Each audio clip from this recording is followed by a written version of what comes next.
ভোলায় উপজেলা পর্যায়ে বিদ্যমান সরকারি সেবাসমূহ সম্পর্কে জনগণকে অবহিত করতে ওরিয়েন্টেশন কর্মশালা অনুষ্ঠিত হয়েছে।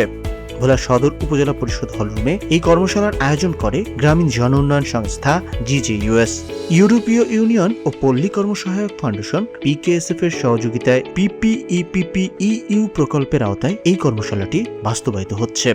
কর্মশালায় প্রধান অতিথি ছিলেন ভোলা সদর উপজেলা নির্বাহী কর্মকর্তা মোহাম্মদ আরিফুজ্জামান।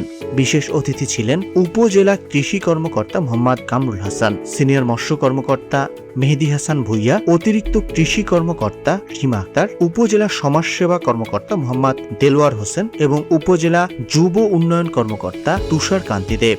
সভায় স্বাগত বক্তব্য রাখেন প্রকল্প সমন্বয়কারী ও GJUS এর উপপরিচালক ডক্টর আবু বক্কর।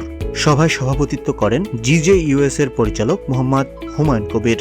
কর্মশালায় মাল্টিমিডিয়া প্রেজেন্টেশন উপস্থাপনের মাধ্যমে প্রকল্পের সার্বিক কার্যক্রম তুলে ধরেন GJUS এর technical officer community mobilisation Mohammad Masum Billah. অনুষ্ঠানে উপজেলা পর্যায়ে বিভিন্ন সরকারি দপ্তরের কর্মকর্তা, স্থানীয় প্রতিনিধি, উন্নয়ন কর্মী, সামাজিক উন্নয়ন কেন্দ্রের সদস্য, মা ও শিশু ফোরামের সদস্য, PVC সদস্য এবং সংশ্লিষ্ট অংশীজনরা অংশ নেন। কর্মশালায় সরকারি সেবার ধরন, সেবা পাওয়ার পদ্ধতি এবং নাগরিক অধিকার এবং সেবা গ্রহণে করণীয় বিষয়ে বিস্তারিত আলোচনা করা হয়।